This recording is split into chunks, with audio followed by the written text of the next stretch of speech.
This is actually the first half acre my dad bought with this little shed right here.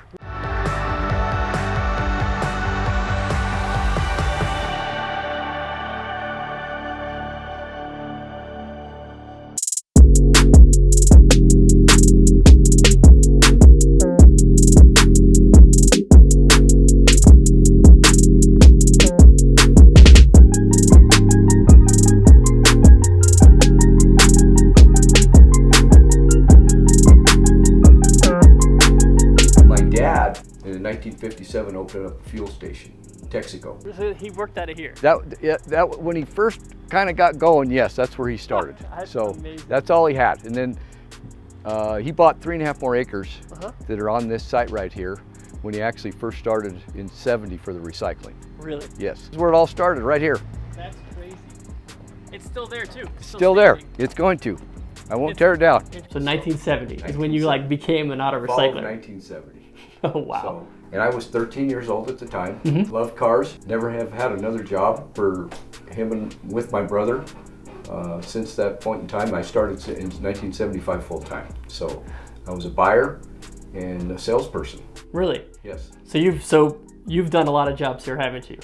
I've done about everything you can do here. So is Greg. Greg's my son. We couldn't be happier to be in this business, and we love it. It's a family, right? So a family business. You used to talk about your brother Mike. Mike is very integral. He's a partner. Greg's a partner, and my father's a partner. Well, and a lot of the people that work for us, so we have a couple of them that, the dads work for us, and some of the sons growing up have worked for us. One of the guys that started with my dad worked for him for 47 years. His name was Phil LaCrue. He raised 7 children working with my dad.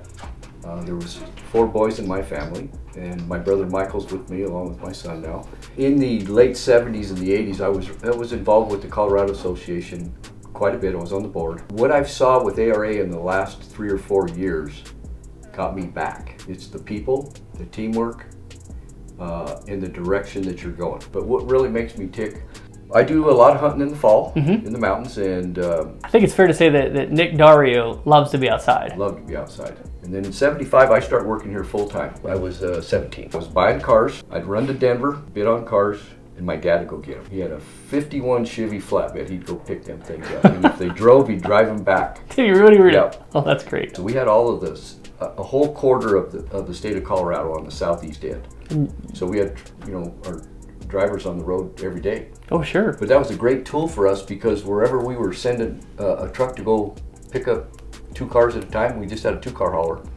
We were delivering parts. Greg has been with us about 6 years. At that point is, I would say, when we made our change to electronics.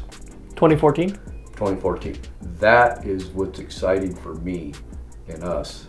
And going forward, he's our leader, and we rely on him very heavily. There's so many changes that's happening right now. We can't react. We have to try and be proactive now. What inspired you to make the commitment to ARA? The leadership team that ARA has right now, I think, is outstanding. Nick, I just want to thank you. I've learned a lot about you, and I'm excited where we're going to go the next 5 years with you on the executive committee. We're equally as excited.